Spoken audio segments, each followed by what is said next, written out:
Hello friends, कैसे हैं आप? मैं हूं आदित्य और मैं हूं विजय। हमारे चैनल एडी विज में आपका स्वागत है। Like a Hellcat.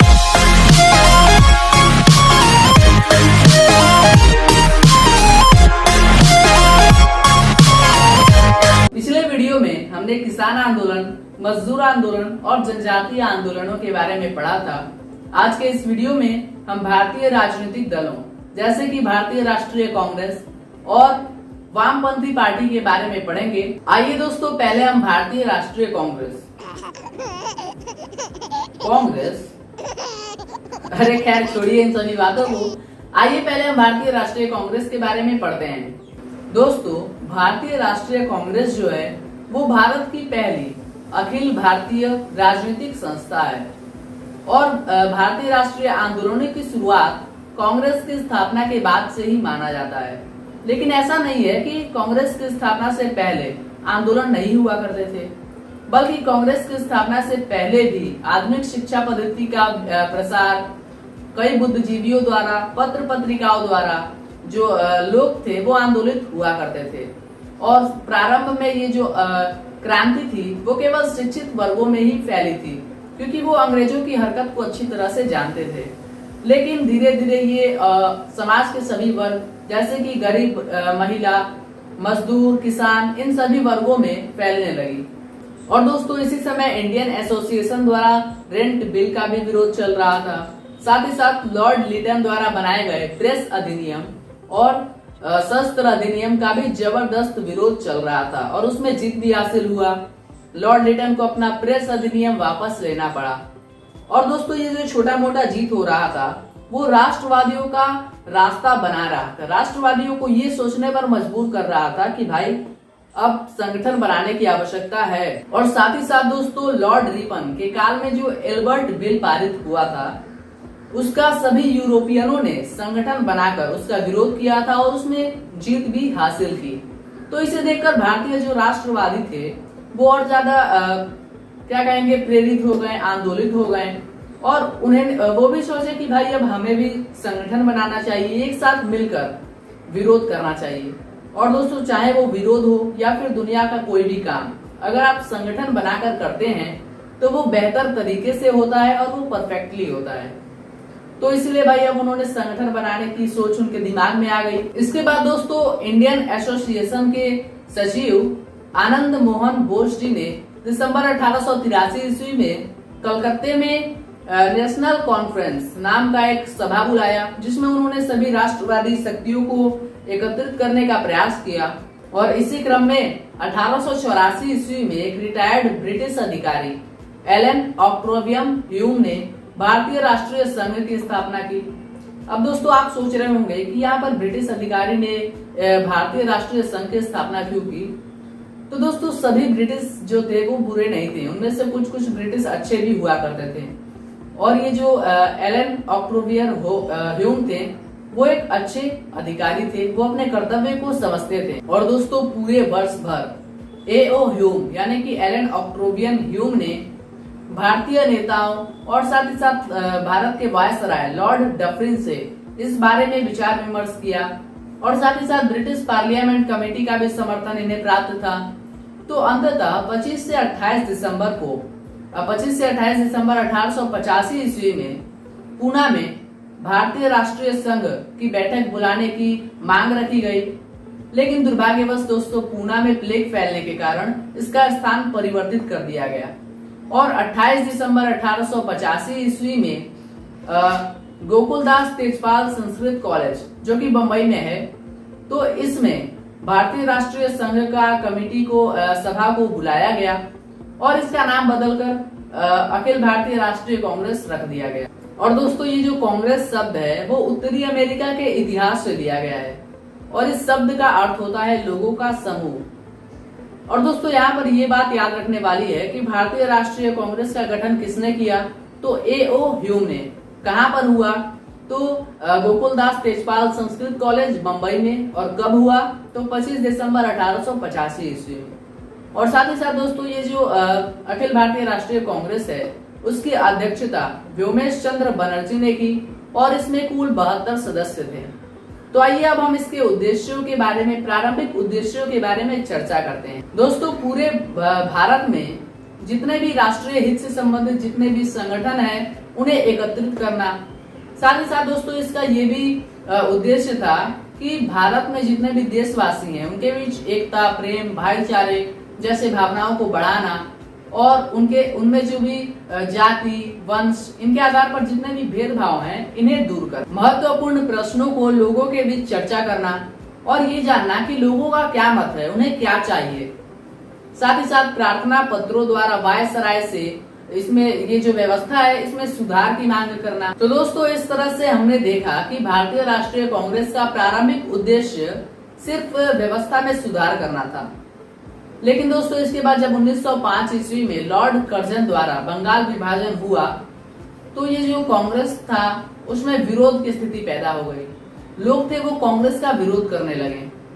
और लेकिन जब गांधी जी का आगमन हुआ इस पार्टी में, कांग्रेस पार्टी में जब गांधी जी आए तब जो था कांग्रेस को तब मजबूती प्रदान हुई, तब स्थितियां कुछ ठीक हुई। और दोस्तों ये जो भारतीय राष्ट्रीय कांग्रेस है उसने भारत की स्वतंत्रता में महत्वपूर्ण योगदान दिया। चलिए दोस्तों, अब वामपंथ या कम्युनिस्ट पार्टी के बारे में पढ़ लेते हैं। लेकिन सबसे पहले हम संक्षेप में ये जान लेते हैं कि वामपंथ होता क्या है। तो वामपंथ एक ऐसी विचारधारा है जिसमें मानना होता है कि समाज में ना कोई वर्ग ऊंचा होता है ना कोई वर्ग नीचा होता है। इसके साथ ही सत्ता किसी एक खास व्यक्ति के हाथों में नहीं होनी चाहिए। तो ये वामपंथ होता है। वामपंथ शब्द का सबसे पहले प्रयोग फ्रांसीसी क्रांति के समय हुआ था और कालांतर में यानी समय बीतने के दौरान जब रूस में साम्यवाद एवं समाजवाद का उत्थान हुआ तो उसके बाद से ही जो वामपंथ शब्द था वो साम्यवाद एवं समाजवाद का पर्यायवाची बन गया। चूंकि साम्यवाद एवं समाजवाद में भी क्या होता है कि जो सत्ता और संपत्ति का अधिकार होता है वो किसी निजी व्यक्ति के हाथों में न होकर सरकार के पास होता है, जो सभी लोगों के, समाज में सभी लोगों के लिए कार्य करती है। तो हमने ये देखा कि वामपंथ क्या होता है। अब हम देखते हैं कि भारत में कैसे साम्यवाद, कम्युनिस्ट पार्टी या जो वामपंथी विचार थे उनकी शुरुआत कैसे हुई और कौन कौन से प्रमुख नेता थे। तो 20वीं सदी के आरंभ से ही भारत में भिन्न भिन्न जगहों पर, जैसे बंबई हो गया, कलकत्ता, कानपुर, लाहौर, यहाँ पे साम्यवादी सभाएं स्थापित की जा रही थी और उन विचारों से संबंधित जो प्रमुख नेता थे वो थे मुजफ्फर अहमद, S.A. डांगे और एक थे मौलवी बरकतुल्ला गुलाम हुसैन। तो ये जो थे वो प्रमुख नेता थे, शुरुआती नेता थे। इन्होंने शुरुआत में क्या किया कि पत्र पत्रिकाओं के माध्यम से लोगों तक साम्यवादी जो विचार थे उनको फैलाना शुरू किया। लेकिन 1917 की रूसी क्रांति के बाद से ही, इसकी सफलता के बाद से ही भारत में साम्यवादी विचार तेजी से फैलने लगे और इसी क्रम में 1920 में मानवेंद्र नाथ राय ने ताशकंद, जो उज्बेकिस्तान की राजधानी है, वहां पे गुप्त तरीके से भारतीय कम्युनिस्ट पार्टी की स्थापना की।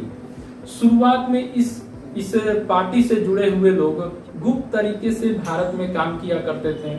लेकिन जब असहयोग आंदोलन हुआ तो साम्यवादी विचारों को फैलाने के लिए, पत्र पत्रिकाओं के माध्यम से फैलाने के लिए इन लोगों को अच्छा मौका मिल गया और इसी दौरान कम्युनिस्ट पार्टी से जुड़े हुए लोग आतंकवादी राष्ट्रवाद से भी जुड़ने लगे। तो आतंकवादी राष्ट्रवाद क्या होता है? तो ये हिंसक आंदोलन होता है जिसमें जैसे मान लीजिए अंग्रेजों के जो सरकारी भवन है या रेलवे है, जो सरकारी संपत्ति है, उस पर हमले किए जाते थे, उसको नुकसान पहुंचाया जाता था। तो क्या हुआ, इससे अंग्रेज क्रोधित हो गए और जब असहयोग आंदोलन समाप्त हुआ तो इन जो लोग थे इन पर अंग्रेज दमन करने लगे, मतलब इनको रोकने के लिए प्रयास किया जाने लगा कड़ा। और इसी क्रम में कुछ केसों के तहत 8 साम्यवादियों पर मुकदमा चलाया गया, 8 लोगों पर मुकदमा चलाया गया और इस घटना ने पूरे देश के लोगों का साम्यवादियों के प्रति अपना ध्यान आकर्षित किया। तब से जो साम्यवादी राष्ट्रवादी थे वो साम्यवादी शहीद कहे जाने लगे। इसके बाद जो देश में सबसे बड़ी पार्टी थी कांग्रेस, उसका भी इस साम्यवादी पार्टी को समर्थन प्राप्त हुआ, साम्यवादियों को समर्थन प्राप्त हुआ। और जब अंग्रेजी सरकार ने पब्लिक सेफ्टी बिल जो कम्युनिस्ट पार्टी के विरोध में था पारित करने की कोशिश की तो कांग्रेस ने इसका विरोध किया। अब सवाल उठता है कि पब्लिक सेफ्टी बिल क्या होता है। तो ये एक सुरक्षा की दृष्टि से अगर कोई भी व्यक्ति समाज के लिए खतरनाक होता है तो उसे पकड़ लिया जाता है, गिरफ्तार किया जाता है, नजरबंद किया जाता है। तो इसका विरोध कांग्रेस ने भी किया। तो इससे क्या हुआ कि जो साम्यवादी आंदोलन था उसकी प्रतिष्ठा समाज में बढ़ गई। और इसके बाद दिसंबर 1925 में भारत में स्वतंत्र तरीके से सत्य भक्त नामक व्यक्ति ने भारतीय कम्युनिस्ट पार्टी की स्थापना की। इसके बाद जो इंग्लैंड के साम्यवादी थे वो भी भारतीय कम्युनिस्ट पार्टी में रुचि लेने लगे। तो दोस्तों इस तरह हमने कैसे साम्यवाद की भारत में शुरुआत हुई और रूस की क्रांति के बाद ये विचार कैसे फैला, भारतीय कम्युनिस्ट पार्टी की स्थापना कैसे हुई और कांग्रेस ने इसे कैसे समर्थन किया उसके बारे में पढ़ा। अब हम देखते हैं कि जो साम्यवादी थे उन्होंने देश में क्या क्या कार्य किए। तो हमने पिछले वीडियो में पढ़ा था कि जो भी मजदूर आंदोलन हुए थे वो वामपंथ से प्रभावित थे। तो इसी क्रम में 1920 में AITUC यानी अखिल all India trade union Congress की स्थापना की गई थी, जिसका 1926 में विभाजन होने लगा और 1929 में NM जोशी ने all India union trade federation नामक एक अलग संस्था बना ली। इसके बाद क्या हुआ कि मजदूर आंदोलन और तेज होने लगे, साम्यवाद का प्रचार और तेज होने लगा। इसी दौरान किसानों को भी अब क्या किया जाने लगा, शामिल किया जाने लगा, जो राष्ट्रवादी आंदोलन थे। और किसान मजदूर सभाओं की स्थापना की जाने लगी, उनका गठन किया जाने लगा। इसी दौरान क्या हुआ कि देश में पहली बार लेबर स्वराज पार्टी की किसान मजदूर पार्टी के रूप में स्थापित हुई, पहली ऐसी पार्टी थी। लेकिन अखिल भारतीय स्तर पर मतलब पूरे भारत के स्तर पर पहली बार दिसंबर 1928 में अखिल भारतीय किसान मजदूर पार्टी की स्थापना की गई। इसके बाद से जो कांग्रेसी नेता थे जैसे जवाहरलाल नेहरू हुए, सुभाष चंद्र बोस हुए, राम मनोहर लोहिया, जयप्रकाश नारायण, वे भी इससे प्रभावित थे। तो इसके बाद कांग्रेस में भी अक्टूबर 1934 में बंबई में कांग्रेस समाजवादी दल का स्थापना किया गया। लेकिन इससे पहले बिहार में जयप्रकाश नारायण ने समाजवादी दल की स्थापना कर ली थी। तो दोस्तों हमने देखा कि कैसे कांग्रेस पर साम्यवादी दल का प्रभाव पड़ा और उसने साम्यवादी दल ने देश में क्या क्या कार्य किए। अब देखते हैं कि आगे चलकर कैसे साम्यवादी दल और कांग्रेस के बीच मतभेद पैदा हो गया। तो सविनय अवज्ञा आंदोलन के दौरान ही साम्यवादियों का कांग्रेस से विरोध शुरू हुआ, क्योंकि उनका कहना था कि जो आंदोलन हो रहे हैं उनमें जो कांग्रेस है वो जिन उद्योगपतियों और जमींदारों के बल पर आंदोलन चला रही है उन्होंने मजदूरों का शोषण किया है। और साथ ही वे जो कांग्रेस के साम्यवादी दल थे या समाजवादी दल थे उनकी भी आलोचना करने लगे और उन्होंने अपने कांग्रेस से सारे संबंध तोड़ लिए। इस प्रकार ऐसा प्रतीत होने लगा कि कांग्रेस में भी फूट पड़ जाएगा, जिसका परिणाम आगे चलकर सुभाष चंद्र बोस ने जब फॉरवर्ड ब्लॉक की स्थापना की उसके रूप में सामने आया। तो दोस्तों इस प्रकार हमने देखा कि कैसे भारत में वामपंथी विचारधाराओं की शुरुआत हुई, कैसे इसकी स्थापना हुई, रूस की क्रांति के बाद कैसे विचार तेजी से फैलने लगे और इन्होंने मजदूरों और किसानों के लिए क्या क्या कार्य किया और अंततः भारत की सबसे बड़ी पार्टी कांग्रेस को भी प्रभावित किया। तो दोस्तों ये था हमारा आज का वीडियो। आपको हमारे ये वीडियो कैसा लगा आप कमेंट बॉक्स में कमेंट जरूर कीजिएगा और साथ ही साथ अगर आपके पास हमारे लिए कोई सजेशन हो तो उसे भी आप कमेंट बॉक्स में कमेंट जरूर कर दीजिएगा ताकि हम अपने वीडियो में सुधार ला सकें। तो दोस्तों ऐसे ही एजुकेशनल वीडियोस देखने के लिए सब्सक्राइब कर दीजिए हमारे चैनल को। तब मिलते हैं अगले वीडियो में। Good bye.